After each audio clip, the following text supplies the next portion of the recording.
Ngayong araw, inanunsyo ng Miss Universe Philippines, accredited partner ng Quezon Province, ang pagsali ng dating Binibining Pilipinas International 2018 at Miss International 2018 first runner-up na si Maria Atiza Manalo sa Miss Universe Philippines pageant.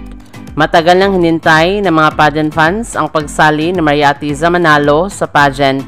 Sa wakas, sasali na rin siya sa 2024 Miss Universe Philippines competition. Samantala, ang matining kalaban niya ay ang kinatawan ng Iloilo na isang atleta at modelo na si Alexime Brooks. Kahit baguhan sa pageant, panigurado lalaban siya sa darating na competition at pwede nang masungkit ang korona ng nasabing pageant. Sino kaya sa kanila ang mananalo at may magandang placement dito sa competition?